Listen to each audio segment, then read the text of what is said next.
आज गांव के चौधरी की बेटी की शादी थी। नरगिस इद्दत से अपने अब्बा के आने का इंतजार कर रही थी। जानती थी कि वहां पर बिरयानी जरूर पकी होगी, जबकि पकाने वाला उसका अब्बा ही था। और वैसे भी अब्बा के हाथ की बनाई हुई देग बड़े मजेदार होती थी। फिर शादी से फारिग होकर जैसे ही नरगिस के अब्बा घर आए तो उनके हाथ से चावलों का डिब्बा नरगिस ने फौरन ही ले लिया। मजे से बिरयानी खाने लगी। साथ ही उसकी सारी बहनें भी बैठ गईं। अम्मा कहने लगी, पहले अब्बा को सांस तो लेने देती, आते ही बस खाने पर नजर होती है तेरी। जा अपने अब्बा के लिए चाय बना ला। अब नरगिस का पेट भर चुका था, इसलिए बड़े आराम से उठी और अपने अब्बा के लिए चाय बनाने लगी। लेकिन क्या वो जानती थी कि शाम तक उस पर कयामत टूट पड़ेगी। जब अचानक ही अब्बा के सीने में दर्द होने लगा। अम्मा उन्हें मना करती थी कि इतना काम ना किया करो। अब्बा ने आज इकट्ठी 15 डेग बनाई थी। शायद शरीर थकन की वजह से उनकी ऐसी हालत हुई थी। नरगिस और उसकी चारों बहनें अब्बा की हालत देखकर रोने लगीं। नरगिस उनमें सबसे बड़ी थी, इसलिए अम्मा उससे कहने लगी, खुद भी रो रही है और अपनी बहनों को भी रुला रही है। मैं तेरे अब्बा को गांव के डॉक्टर के पास ले जा रही हूं। अम्मा ने रिक्शा कराया और अब्बा को डॉक्टर के पास ले गई। लेकिन बदनसीबी के काले बादल उन सारी बहनों पर छा गए थे। जब उनकी अम्मी रोती पीटती अब्बा की लाश को लेकर घर आई। नरगिस अपने छोटे से गांव में रहती थी। उसके अब्बा पेशे के लहजे से एक नाई थे। वह शादियों में खाना बनाया करते थे। उनके हाथ का बना हुआ खाना पूरे गांव में मशहूर था। नरगिस सहित वो 5 बहनें थीं। नरगिस सरकारी स्कूल से मैट्रिक पास कर चुकी थी, जबकि उसकी बहनें अभी छोटी थीं। अभी वो स्कूल में पढ़ रही थीं। जब भी उसके अब्बा शादियों में खाना पकाकर घर लौटते तो अम्मा से कहते, जब मेरी बड़ी बेटी नरगिस की शादी होगी तो मैं इसकी शादी में खुद अपने हाथों से खाना बनाऊंगा। अब्बा की बात पर नरगिस शर्मा जाती, लेकिन क्या जानती थी कि किस्मत उसके साथ यूं खेल खेलेगी। अक्सर ही गांव के लोग इस बात पर रंज का इजहार करते थे कि दीन मोहम्मद, अगर तेरा कोई बेटा होता तो आगे चलकर तेरे इस पेशे को संभाल लेता, लेकिन खुदा ने तुझे बेटियां दी हैं। अब भला बेटियां कब बाप के पेशे को संभाल सकती हैं? तेरा तो नाम ही अधूरा रह जाएगा। उसके अब्बा को इस बात पर जरा भी गम नहीं था कि अल्लाह ने उसे बेटा नहीं दिया। वो इन 5 बहनों को बहुत प्यार करते थे, जबकि नरगिस को अपने अब्बा के हाथ का खाना बहुत पसंद था। नरगिस चाहती थी कि वो भी अब्बा से ऐसा ही खाना बनाना सीख ले, लेकिन लाख कोशिश के बावजूद भी नरगिस अपने अब्बा जैसा जायका अपने हाथ में न ला पाई थी। गांव के डेरे के बेटे की शादी होती या फिर चौधरी की बेटी की, नरगिस के अब्बा ही उनकी शादियों में खाना बनाने जाते थे। लेकिन नरगिस क्या जानती थी कि उस दिन चौधरी की बेटी की शादी में अब्बा शादी का खाना बनाने जाएंगे और उनकी हालत ऐसी हो जाएगी। जब वो वापस आए तो एक लाश की सूरत में। उन सब बहनों पर कयामत टूट पड़ी थी। उनकी अम्मा रो रो कर मातम कर रही थी, लेकिन नरगिस के अब्बा हमेशा के लिए छोड़कर चले गए। अब्बा का दोस्त चचा बशीर बता रहा था कि अब्बा को हार्ट अटैक हुआ है। उन्हें सुबह से ही दिल में दर्द हो रहा था, लेकिन उन्होंने काम करना जारी रखा। यही वजह थी कि शाम तक दिल पर दबाव बहुत ज्यादा बढ़ गया, जिसकी वजह से आज उनकी अचानक मृत्यु हो गई। पूरे गांव में हलचल मच गई थी। सब लोग हैरान थे कि सुबह जो शादियों का खाना बना रहा था, आज कफन में लिपटा चारपाई पर पड़ा है। नरगिस अपने अब्बा से लिपट कर रो रही थी। नरगिस घर में सबसे बड़ी थी और अब्बा सबसे ज्यादा प्यार नरगिस से ही करते थे। वो कहते थे कि नरगिस मेरी बेटी नहीं बल्कि मेरा बेटा है। नरगिस अपने अब्बा की बड़ी लाडली थी। नरगिस की आंखें आंसू बहा रही थीं, लेकिन साथ ही साथ उसके दिल में फिक्र थी। उसके आगे आने वाली जिंदगी की परेशानियां थीं। नरगिस अच्छी तरह जानती थी कि आने वाली जिंदगी सिवाय दुखों और तकलीफों के कुछ भी नहीं होगी, क्योंकि ना तो उन लोगों का कोई यहाँ रिश्तेदार था और ना ही उनकी अम्मा के मैके में कोई आसरा। नरगिस के घर से कमाने वाला चला गया, जिसके बलबूते पर वो अपनी जिंदगी गुजार रहे थे। 3 दिन तक तो उनके घर में शोक रहा। उसके बाद उनके सामने परेशानियां ही परेशानियां थीं कि आने वाली जिंदगी कैसे गुजरेगी। नरगिस कभी अपनी अम्मा को तसल्ली देती तो कभी अपनी छोटी बहनों को, जो अभी स्कूल में पढ़ रही थीं। नरगिस की अम्मा अब्बा को याद करते हुए तस्वीर पढ़ रही थी। नरगिस उनके कंधे दबा रही थी। वो वक्त से पहले बूढ़ी नजर आने लगी थी, सिर्फ 3 दिन में ही। अचानक पड़ोस में रहने वाली मौसी कुलसुम चली आई। मौसी कहने लगी, अरे जरीना, तेरे घर का गुजारा कैसे होगा? देख, तेरा कमाने वाला तो चला गया। दीन मोहम्मद जो तेरी बेटियों का आसरा था, तेरी 5-5 बेटियां हैं। सोच, तो उनकी शादी कैसे करेगी? कैसे उन्हें पेट भरकर खिलाएगी? नरगिस को कुलसुम मौसी की बात पर बहुत गुस्सा आया। नरगिस उनसे कहने लगी, मौसी, अल्लाह वारिश है। अब्बा ने हमें अकेला छोड़ दिया है, लेकिन अल्लाह का आशरा बहुत है। मुझे यकीन है कि अल्लाह कोई ना कोई सबब जरूर बना देगा। उन्हें तो नरगिस ने खामोश करवा दिया, लेकिन नरगिस को भी फिक्र थी कि आगे हमारे घर का गुजारा कैसे होगा। जब 1 हफ्ते बाद घर में फाके की नौबत होने लगी और अम्मा की तबीयत दिन पे दिन बिगड़ने लगी, नरगिस को यह खौफ खाए जा रहा था कि कहीं अम्मा भी हमें अब्बा की तरह छोड़कर न चली जाए। नरगिस की बहनों ने तो स्कूल जाना ही छोड़ दिया था। हालांकि नरगिस रोजाना उनसे कहती थी कि तुम लोग अपनी पढ़ाई ना छोड़ो, देखो अब्बा चला गया तो क्या हुआ। लेकिन नरगिस के अब्बा की दिली तमन्ना थी कि मेरी सारी बेटियां हाई स्कूल जरूर पास करें। नरगिस की बहनें रोते हुए कहती, क्या करें बाजी, हमारा दिल ही नहीं करता है स्कूल जाने को। लेकिन नरगिस उन्हें पढ़ाना चाहती थी। नरगिस को अब्बा ने बेटा कहा था। नरगिस अपनी अम्मी को बेटा बनकर दिखाना चाहती थी। जब सिर्फ 1 ही हफ्ते बाद नरगिस ने अपने अब्बा की देग उठाई और उस गांव में होने वाली शादी में देग पकाने के लिए जाने लगी, उसकी अम्मा कहने लगी, क्या बावली हो गई है, तुझे ये कहां से देग पकानी आती है? तो नरगिस कहने लगी, अम्मा मुझे सब आता है। मैंने अब्बा को देखा है कि वह किस तरीके से खाना पकाते हैं। बिरयानी और सालन बहुत अच्छी तरह बना सकती हूँ। अब नरगिस इस इंतजार में थी कि कब शादी से उसे खाना पकाने का ऑर्डर आए और खाना पकाने जाऊं। लेकिन एक शख्स जो अब्बा की मौत से अनजान था, वह उनके घर की दहलीज पर आया और कहने लगा कि मेरे बेटे की शादी है, इसलिए मैं दीन मोहम्मद को बुलाने आया हूँ। नरगिस की अम्मा फूट फूट कर रो पड़ी। लेकिन नरगिस उस आदमी के सामने गई और कहने लगी, दीन मोहम्मद तो इस दुनिया से चला गया, लेकिन उसकी बेटी भी बहुत अच्छी तरह खाना पकाना जानती है। अगर चाचा तू कहे तो मैं तेरे बेटे की शादी में खाना बना सकती हूँ। वो हैरत से नरगिस को सर से पांव तक देख रहा था। कहने लगा, मेरी बेटी, तू खाना कैसे बनाएगी? क्या तुझे इतना तजुर्बा है? नरगिस कहने लगी, चचा, अब्बा से देख देख कर मुझे बहुत तजुर्बा हासिल हो गया है। हालांकि अंदर से नरगिस खौफ का शिकार थी। नरगिस जानती थी कि उसे इतना तजुर्बा नहीं है, लेकिन नरगिस अपने घर का सहारा बनना चाहती थी, इसलिए उस शादी में खाना बनाने चली गई। पूरे गांव में मशहूर हो गया कि दीन मोहम्मद की बेटी नरगिस शादियों में खाना बनाने लगी है। लेकिन जैसे ही नरगिस ने खाना बनाकर तैयार किया तो वह खाना उसके अब्बा जैसा नहीं था, ना ही उसका जायका कुछ अच्छा लग रहा था। लोग खाने के बारे में बातें कर रहे थे, जबकि नरगिस सहमी हुई थी। तभी वह चचा आकर कहने लगा, देख, तूने मेरी बेइज्जती करवा दी। शादी का खाना तूने खराब पकाया है। आज के बाद तुझे कोई शादी में नहीं बुलाएगा। यह सुनकर नरगिस रोने लगी। नरगिस जानती थी कि अभी अब्बा के हाथ जैसा जायका उसके हाथ में नहीं आ सकता, लेकिन नरगिस कोशिश तो कर सकती थी ना। लेकिन नरगिस की इतनी बेइज्जती हुई कि नरगिस घर आकर रोने लगी, लेकिन उसने हिम्मत नहीं हारी। तभी पड़ोस में रहने वाली मौसी कुलसुम अपने घर में मिलाद करवाने लगी। उसे 5 किलो बिरयानी की देग बनवानी थी। नरगिस मौसी कुलसुम की मिन्नतें करने लगी, मासी, बस एक मौका दे दे, मैं तेरे घर की न्याज बना दूंगी। मासी कहने लगी, देख, मेरी बेइज्जती ना करवा देना, अच्छा खाना बनाना। नरगिस उन्हें यकीन दिलाना चाहती थी कि मैं बहुत अच्छा खाना बनाऊंगी, इसलिए जल्दी शाम ही शुरू हो गई। पहले मसालों का मिक्सचर तैयार किया, उसके बाद सारे चावल डालकर दम पर लगा दिए। लेकिन जैसे ही चावल पककर तैयार हुए, नरगिस के दिल में डर पैदा हो गया, क्योंकि चावल बहुत ज्यादा गल चुके थे और उसमें पानी भी ज्यादा डाल दिया था।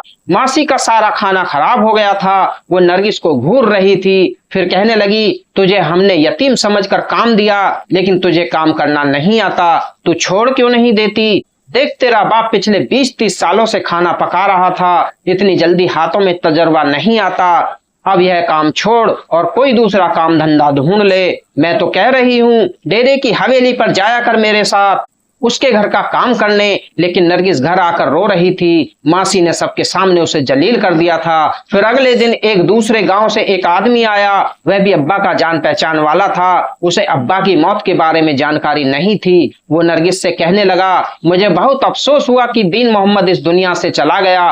दरअसल मेरे बेटे की शादी है, मैं 10 देग का ऑर्डर लेकर आया था। नरगिस जल्दी से कहने लगी, चचा अब्बा की जगह अब मैं काम करने लगी हूँ। नरगिस की अम्मा ने उसके सामने हाथ जोड़ दिए और कहने लगी, देख तुझे अभी सही खाना पकाना नहीं आता, पहले सीख ले फिर शादियों में खाना बनाने जाना। लेकिन नरगिस कहने लगी कि अम्मा मैं इतना इंतजार नहीं कर सकती, घर के हालात खराब हो रहे हैं, मेरी छोटी बहनें भूख से मर जाएंगी, मैं भला यह कैसे बर्दाश्त कर सकती हूँ। इसलिए नरगिस ने उस आदमी से कह दिया कि मैं उसके बेटे की शादी में खाना बनाने आऊंगी। फिर अगले दिन गांव वालों से छुपकर नरगिस दूसरे गांव चली गई उस आदमी के बेटे की शादी में खाना बनाने के लिए। नरगिस ने सारी देगें तो तैयार कर दी थी। नरगिस को कुछ कुछ तो मसालों वगैरह का अंदाजा था, लेकिन ज्यादा तजुर्बा ना होने की वजह से वह खाना भी नरगिस से खराब हो गया। वह आदमी सर पकड़े बैठा था, कहने लगा, अगर हमें जलील करवाना था तो क्यों आई यहाँ खाना बनाने। देख दीन मोहम्मद की हम बहुत इज्जत करते हैं क्योंकि उसके हाथ में जायका था, लेकिन ऐसे लगता है कि तू पैसों के लालच में मेरे बेटे की शादी में आई है, मैं तुझे 1 रुपया भी नहीं दूंगा। उसने भी सब लोगों के सामने नरगिस को जलील कर दिया। नरगिस बिलक बिलक कर रो रही थी। आधी रात का वक्त हो गया था। उस आदमी ने फटाफट शहर से दूसरा खाना मंगा लिया। सारी गलती नरगिस की थी, शायद नरगिस ने ही पैसों के लालच किया था।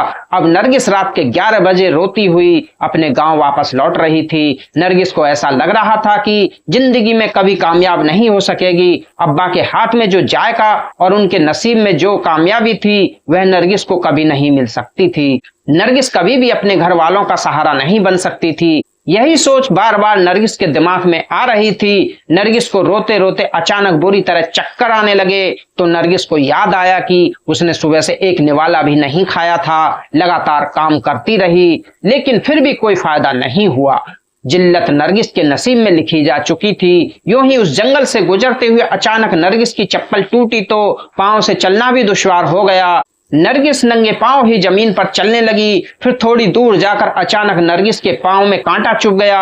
नरगिस दर्द की वजह से रोने लगी। कुछ कांटे की तकलीफ थी तो कुछ अपने नसीब की खराबी। नरगिस लगातार आंसू बहा रही थी। तभी नरगिस के पीछे से एक आवाज सुनाई दी, क्यों रो रही हो बेटी। नरगिस घबराकर पलटी तो उसने देखा कि सामने एक सफेद लिबास पहने बुजुर्ग खड़े थे। वह बड़े ही खूबसूरत थे। उनके नूरानी चेहरे से जैसे नूर टपक रहा था। नरगिस उन्हें देखकर घबरा गई। भला आधी रात को इस जंगल में यह बुजुर्ग कहां से आए। नरगिस घबराकर कहने लगी, वो मेरी चप्पल टूट गई है, नंगे पांव चल रही थी ना, इसीलिए। वह बुजुर्ग कहने लगे, तुझे इस बात की तकलीफ तो नहीं है, लेकिन तेरी आंखों में जो दर्द है वो बता रहा है कि तू बड़ी परेशानी में है।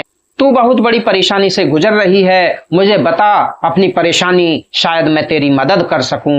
नरगिस रोते हुए कहने लगी, मेरे घर का सहारा चला गया। मेरे अब्बा जो हमारे पूरे घर की जिम्मेदारी उठा रहे थे, अब मैं वो जिम्मेदारी उठाने की कोशिश कर रही हूँ, लेकिन मेरे हाथों में वो जायका नहीं है, वो ताकत नहीं है जिससे मैं अपना कोई नाम बना सकूं। ऐसे लग रहा है कि हम सब भी भीख मांगकर अपना गुजारा करेंगे। वो बुजुर्ग यह सुनकर मुस्कुराने लगे। फिर कहने लगे, अच्छा पूरी बात बताओ, आखिर तुम क्या चाहती हो। नरगिस रोते हुए कहने लगी, मैं अब्बा जैसा जायका अपने हाथ में चाहती हूँ। मैं चाहती हूँ कि मैं ऐसा खाना तैयार करूँ जिसके जायके से सारे गांव वाले कहें कि हाँ यह दीन मोहम्मद की बेटी है, बिल्कुल उस जैसा ही खाना बनाती है।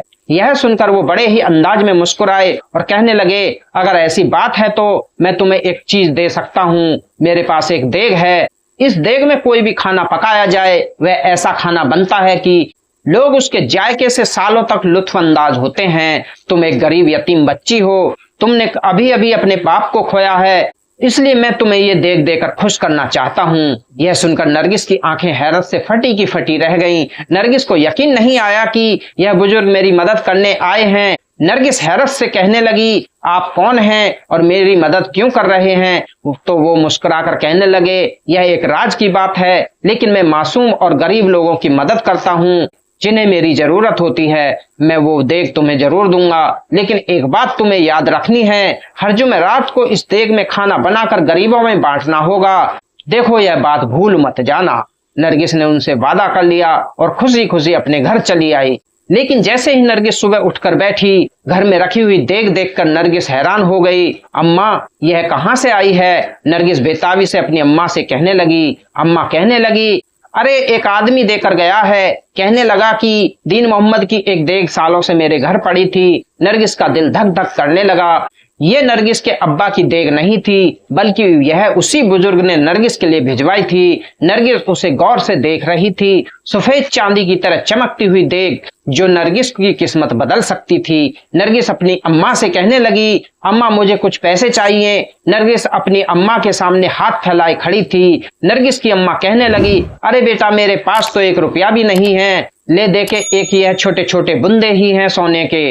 नरगिस उन्हें ही बेचने की सोच रही थी। नरगिस कहने लगी, अम्मा यह बुंदे मुझे ही दे दो, मैं इन्हें बेचकर इन पैसों से न्याज लगाना चाहती हूँ। नरगिस जानती थी कि अभी कोई भी उसे शादी के खाने का ऑर्डर नहीं देगा, इसलिए उसे ही उस देग में कुछ पकाकर बांटना पड़ेगा ताकि लोगों को यकीन हो कि मैं भी कुछ अच्छा पका सकती हूँ। फिर नरगिस ने उसी दिन शहर जाकर अम्मा के सोने के बुंदे बेचे और शहर से सारा सामान लेकर आ गई। फिर नरगिस ने बिरयानी बनाकर पूरे गांव में बांटी। लोग नरगिस की बिरयानी के पुल बांधने लगे। कहने लगे, अरे दीन मोहम्मद की बेटी ने इतने अच्छे चावल बनाए हैं, यकीन नहीं आता।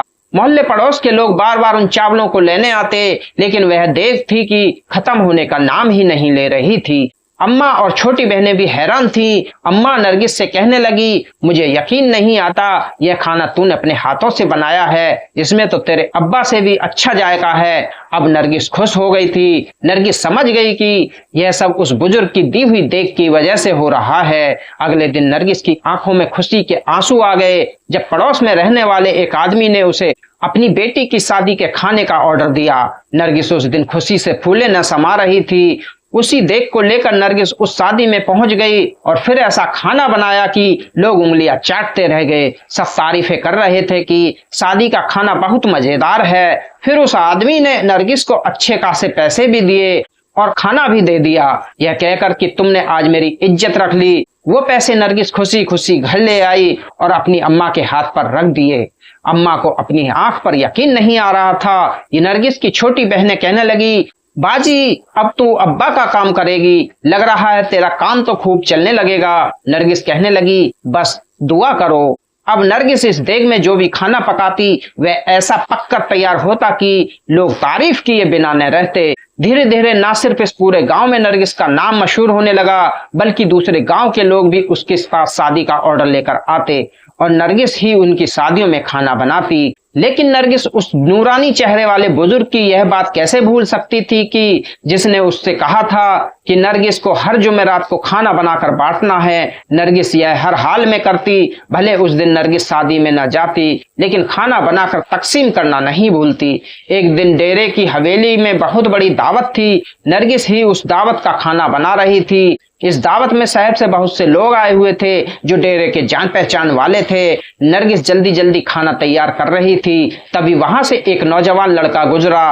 लड़का बहुत ही खूबसूरत था जो नरगिस को हैरत से देख रहा था। नरगिस जो जल्दी जल्दी देग में खाना तैयार कर रही थी, वो नरगिस को देखकर हैरान था। कहने लगा, आप खाना बनाती हैं? नरगिस इस बात पर शर्मिंदा नहीं थी। नरगिस कहने लगी, जी हाँ, मेरा बाप भी यह काम करता था और उनके बाद मैंने यह काम संभाल लिया है।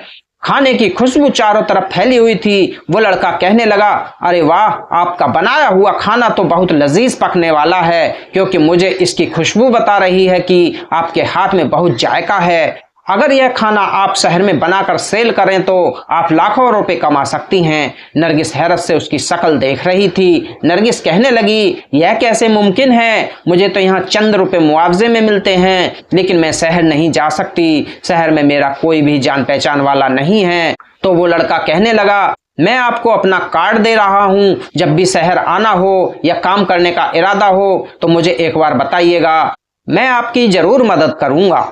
नरगिस ने जल्दी से वह कार्ड लेकर रख लिया। अब नरगिस दावत का खाना बनाकर घर तो आ गई, लेकिन रात को बिस्तर पर लेटी तो बार बार नरगिस के दिमाग में उसी नौजवान की बात याद आ रही थी कि मुझे शहर जाकर यह खाना सेल करना चाहिए, क्योंकि शहर में लोग बहुत चटोरे होते हैं और वह खाने पीने के शौकीन भी होते हैं। इसलिए मुझे अपना काम बढ़ाना होगा अगर घर के हालात बदलने हैं तो। लेकिन नरगिस की अम्मा ने जैसे ही सुना तो अम्मा गुस्सा करते हुए कहने लगी, तुझे मैंने इस गांव में काम करने की इजाजत दे दी, यही बहुत है। अब मैं तुझे शहर नहीं भेज सकती। मैं तुझे अकेली शहर कैसे भेज दूं? तुझे पता है वहां के हालात कैसे होते हैं, लोग कितने बुरे होते हैं, नौजवान लड़कियों को निगल लेते हैं। नरगिस अपनी अम्मा से कहने लगी, अम्मा मैं मेहनत करने जा रही हूँ, जरूर कामयाब होकर वापस लौटूंगी। नरगिस अपने साथ उस देग को भी लेकर जाना चाहती थी, क्योंकि उसी की वजह से तो सारी किस्मत बदली थी। गांव में अब लोग नरगिस को जानने पहचानने लगे थे। फिर नरगिस ने उसी नौजवान से बात करी जिसका नाम दिलावर था। वो बहुत ही अच्छा इंसान था। वो कहने लगा कि मैं आपको एक कमरा किराए पर दिलवा दूंगा, वहां पर एक बूढ़ी औरत पहले से ही रहती है, आप उसके साथ रह लेना, अकेले भी नहीं रहना होगा और अपने काम का आगाज भी कर लेना। लेकिन जब उसने नरगिस की देग को देखा तो वह हंसते हुए कहने लगा, ऐसी देगे तो शहर में बहुत मिल जाती हैं, आप इसे क्यों लेकर आई हैं? नरगिस घबराकर दिल में सोचने लगी, अगर इसे नहीं लेकर आऊंगी तो कामयाब कैसे होंगी? यही तो मेरी कामयाबी का राज है। बस नरगिस जल्द से जल्द बहुत बड़ी कामयाबी अपनी जिंदगी में हासिल करना चाहती थी। नरगिस जो थोड़े बहुत पैसे अपने साथ लाई थी, उसी से अपने कारोबार का आगाज करना चाहती थी। फिर पहले दिन नरगिस ने उसी देग में खाना बनाकर तैयार किया और उसे लेकर एक जगह पर आकर खड़ी हो गई। सब लोग हैरान थे कि एक नौजवान लड़की एक देग बनाकर खाना बेच रही है, लेकिन नरगिस गांव में यह काम कर चुकी थी, इसलिए उसे जरा भी शर्म महसूस नहीं हो रही थी। पहले दिन तो उसे बड़ी मुश्किलात का सामना करना पड़ा, लेकिन फिर दूसरे दिन जब नरगिस बिरयानी लेकर गई तो सारी देग हाथों हाथ खाली हो गई। लोग नरगिस की बिरयानी के जायके के दीवाने हो गए। सब कहने लगे कि लड़की तुम्हारे हाथ में बहुत जायका है, तुम बहुत आगे तक जाओगी। यह सुनकर नरगिस को बहुत खुशी होती।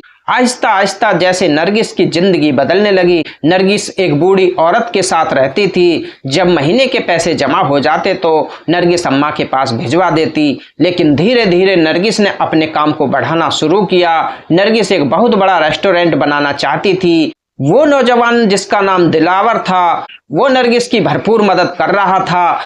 अजनबी शहर में नरगिस को बिल्कुल भी परायापन महसूस ना होता, ऐसे लगता कि यह उसका ही शहर है। उस बुजुर्ग ने तो ये जादुई देग देकर नरगिस की जिंदगी बदल दी, लेकिन नरगिस उसकी बात नहीं भूली थी। हर जुमेरात को यह खास मकसद पूरा करने के लिए नरगिस एक दरगाह पर जाने लगी। वहीं पर अपनी देग लेकर चली जाती। वहां पर भूखे और गरीब लोग जमा होते थे। फिर थोड़े ही दिनों में नरगिस ने एक बड़ी दुकान खरीद ली और धीरे धीरे वहां पर अपने काम का आगाज कर दिया। 2-3 नौकर भी रख लिए। अब शहर में नरगिस का एक नाम व पहचान थी, लेकिन खाना नरगिस खुद अपने हाथों से बनाती थी। नरगिस जानती थी कि जो खाना उस देग वाले खाने में होता है वह किसी और का नहीं हो सकता, लेकिन फिर भी नरगिस को इतना तजुर्बा हासिल हो गया था। अब उसका खाना बहुत शानदार था। एक रात नरगिस सुबह सुबह अपने छोटे से रेस्टोरेंट को खोलने गई तो उस पर कयामत टूट पड़ी। नरगिस की वो देग गायब थी, जिसकी वजह से उसका काम चल रहा था। नरगिस पागलों की तरह उसे तलाश कर रही थी, भला वो देग कहाँ जा सकती थी, कहीं किसी ने उसे चोरी तो नहीं कर लिया। दोस्तों, इससे आगे की कहानी आपको दूसरे पार्ट में देखने को मिलेगी। अगर वीडियो आपको अच्छी लगी तो लाइक शेयर कमेंट करें। अगर आप हमारे चैनल पर पहली बार आए हैं तो चैनल को सब्सक्राइब करें और घंटी वाले बटन को ऑल पर सेट करें, ताकि आगे आने वाली वीडियो का नोटिफिकेशन सबसे पहले आपको मिलता रहे। मिलते हैं दूसरी वीडियो में किसी नई कहानी के साथ। तब तक के लिए धन्यवाद।